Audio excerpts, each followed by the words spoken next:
غزہ میں جنگ بندی پر اٹھنے لگی آواز، یو این کے بعد اب قطر نے کیا آگاہ،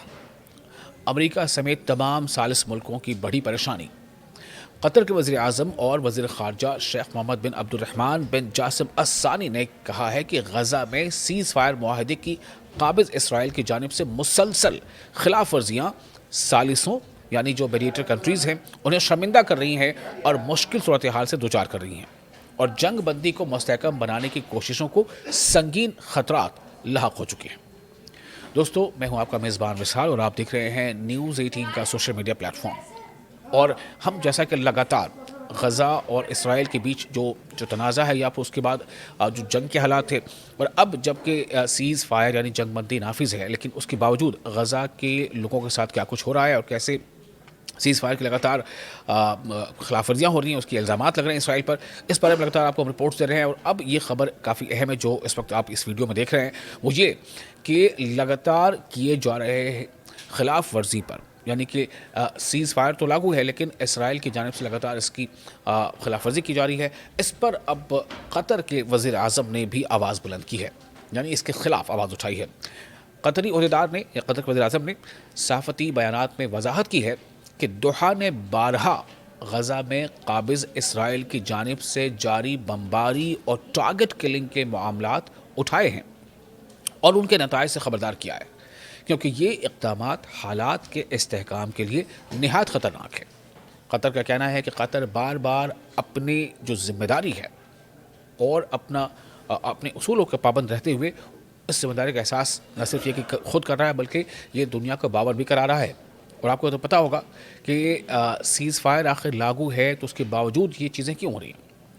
قطر کے وزیر اعظم نے اس امر پر زور دیا کہ غزہ کے لیے انسانی امداد غیر مشروط اور بلا رکاوٹ پہنچائی جانی چاہیے، یعنی اس میں کوئی شرط نہیں ہونی چاہیے، اور قطر کسی ایسی سیکیورٹی ترتیب کو قبول نہیں کرتا جو ایک فریق کو دوسرے کی قیمت پر تحفظ فراہم کرے، جن میں نام نہاد فورس آف اسٹیبلٹی جیسے تصورات بھی شامل ہیں۔ یعنی آپ کو یاد ہوگا کہ جب مصر کے شرم الشیخ میں امریکہ، فلسطین، ترکی اور کئی ملکوں کے اس میں قطر کے بھی لوگ شامل تھے، تو کئی ملکوں کی ثالثی کے بیچ امریکہ کی قیادت میں یعنی ڈونلڈ ٹرمپ کی لیڈرشپ میں یہ ایک معاہدہ طے پایا تھا کہ اسرائیل اب جنگ بندی کرے گا، جنگ بندی پر عمل کرے گا، نہ اسرائیل غزہ پر بم برسائے گا، نہ فضائی حملے کرے گا، نہ توپوں سے حملے کرے گا، اور نہ اسرائیل کی بحریہ جو حملے کرے گی، اور جواب میں فلسطین بھی اپنی جدوجہد کو روک دے گا۔ اسے کئی مراحل تھے اور یہ پہلا فیز تھا، پہلا مرحلہ جو ہے وہ ابھی ایک طرح سے نافذ العمل ہے۔ اب تو باری یہ آ رہی ہے کہ دوسرا مرحلہ جو اس کی شروعات ہوگی، لیکن اس پہلے مرحلے میں بھی اسرائیل نے شروعاتی دنوں میں تو جنگ بندی کی، لیکن اسرائیل کا جو رویہ ہے وہ کافی شرمناک رہا ہے، یہ اب ان ممالک نے بھی محسوس کیا ہے، اور اسرائیل نے اس کے خلاف جاتے ہوئے، یعنی کہ جو سیز فائر کی شرائط ہے اس کے خلاف جاتے ہوئے اسرائیل اب تک تقریباً 600 مرتبہ سیز فائر کی خلاف ورزی کر چکا ہے۔ اور اس اثناء میں یعنی کہ 10 اکتوبر 2025 جب یہ جنگ بندی نافذ ہوئی تھی تب سے لے کے آج تک اس اثناء میں تقریباً 380 فلسطینیوں کی جانیں بھی جا چکی ہیں۔ کیوں؟ کیونکہ اسرائیل لگاتار حملے کر رہا ہے۔ تو شیخ محمد بن عبد الرحمن اس سے قبل بھی خبردار کر چکے ہیں کہ قابض اسرائیل کی جانب سے سیز فائر معاہدے کی بارہا خلاف ورزیوں کے باعث غزہ میں دوبارہ جنگ بھڑکنے کا خدشہ موجود ہے۔ انہوں نے واضح کیا کہ غزہ کے رہائشی اپنی سرزمین چھوڑنا نہیں چاہتے اور انہیں اس پر مجبور نہیں کیا جا سکتا، کیونکہ اسرائیل چاہتا ہے کہ غزہ کے رہائشی، غزہ کے رہنے والے لوگ جنہوں نے اس سرزمین میں جن کی پیدائش ہوئی، جو وہاں پلے بڑھے، وہ اپنے گھر مکان چھوڑ کر کہیں اور چلے جائیں۔ اسرائیل یہ چاہتا ہے، لیکن غزہ کے لوگ ایسا نہیں چاہتے، ان کا کہنا ہے کہ ہماری زمین ہے، یہ ہمارا وطن ہے۔ تو جو قطر کے وزیر اعظم ہیں انہوں نے مزید کہا کہ قطر تنازعات کے حل کے لیے مسلسل سفارتی راستوں پر زور دیتا رہا ہے، اور اس بات پر زور دیا کہ عالمی برادری انتہا پسند دائیں بازو کے ان ایجنڈوں کی یرغمال نہیں بن سکتی جو فلسطینی عوام کو مٹانے کے در پہ ہیں۔ یعنی صاف اشارہ قطر نے کر دیا ہے کہ فلسطینی عوام پر ہو رہے مزید ظلم، خاص طور سے اس دوران جبکہ وہاں سیز فائر لاگو ہے، جنگ بندی کا نفاذ ہے، قطر ایسے کسی کوشش کو برداشت نہیں کرے گا۔ حماس کی جانب سے جاری کردہ اعداد و شمار کے مطابق سیز فائر معاہدے کے نفاذ کے بعد سے قابض اسرائیل 813 سے زائد خلاف ورزیاں کر چکا ہے۔ میں نے اپنے ابتدائیے میں بتایا تھا آپ کو کہ 600 سے زیادہ، لیکن اب حماس کا یہ کہنا ہے کہ 800 سے زیادہ خلاف ورزیاں اسرائیل کی جانب سے کی جا چکی ہیں، یعنی جنگ بندی کی خلاف ورزی، اور جن کا اوسط بتایا گیا ہے کہ جن کی اوسط تقریباً 25 خلاف ورزیاں یومیہ بنتی ہیں، جو کہ 10 اکتوبر 2025 سے نافذ العمل ہے۔ اور اب جو ہم بات کر رہے ہیں یا بات چیت کر رہے ہیں، یہ 18 دسمبر کی بات ہو رہی ہے، تو فی دن اگر جوڑا جائے تو ہر دن کے حساب سے 25 خلاف ورزیاں اسرائیل کی جانب سے کی جا رہی ہیں۔ لیکن کیا اسرائیل پر دباؤ بنایا جا رہا ہے؟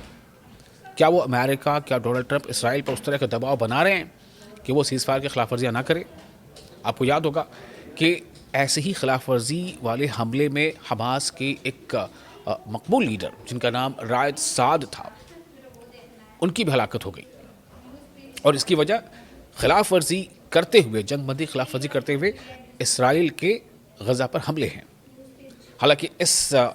ہلاکت کے بعد جب کوئی فلسطین یعنی حماس کے ایک اہم لیڈر تھے، ان کی جان جب چلی گئی، ان کی ہلاکت ہو گئی، اس پر کافی غم و غصہ ہے، لیکن امریکہ نے بھی، ڈونلڈ ٹرمپ نے بھی کہا ہے کہ امریکہ اس کی جانچ کرے گا۔ تو بہرحال حماس کا یہ دعویٰ ہے کہ اسرائیل لگاتار جنگ بندی کی خلاف ورزی کر رہا ہے، اور 10 اکتوبر 2025 جب یہ جنگ بندی نافذ ہوئی تھی تب سے لے کے اب تک 800 سے زائد مرتبہ اسرائیل کی طرف سے جنگ بندی کی خلاف ورزی ہو چکی ہے۔ حماس نے خبردار کیا ہے کہ یہ خطرناک تصعید معاہدے کے تسلسل کو شدید نقصان پہنچا رہی ہے اور جنگ بندی کی کوششوں کو سبوتاژ کر رہی ہے۔ جو فلسطینی جو ذرائع ہیں، جو اتھارٹی کی طرف سے جو اعداد و شمار ہیں، اس کے مطابق ان خلاف ورزیوں کے نتیجے میں 393 فلسطینی شہری ان کی جانیں جا چکی ہیں، وہ شہید ہو چکے ہیں، اور 1074 دیگر زخمی ہو چکے ہیں۔ تو یہ وہ حالات بنے ہوئے ہیں، اور اب سوال یہ پیدا ہوتا ہے کہ قطر نے جب اس بات کو اٹھایا ہے تو کیا واقعی قطر کی اس آواز پر لبیک وہ تمام ممالک کریں گے جو مصر کے شرم الشیخ میں طے پائے معاہدے میں شامل تھے؟ چونکہ ان میں سے ایک تو امریکہ کی قیادت تھی، ڈونلڈ ٹرمپ کی قیادت تھی، اور کئی ممالک ایسے تھے جو اس کے ضمانتی تھے۔ تو اگر وہ ضمانتی تھے تو کیا یہ ان کی ذمہ داری نہیں ہے کہ وہ اسرائیل پر دباؤ بنائیں کہ وہ جنگ بندی کی خلاف ورزی نہ کریں؟ اور وہ ایک ایسے موقع پہ کہ جب جنگ بندی کا پہلا مرحلہ لگ بھگ ختم ہونے والا ہے اور دوسرا فیز جو ہے اس کی شروعات ہونے والی ہے، تو اس موقع پر، اس نازک موڑ پر یہ دباؤ بنایا جانا اسرائیل پر بہت ضروری ہے کہ اسرائیل خلاف ورزی جنگ کی کرنا بند کر دے اور خطے میں امن بحال ہو سکے۔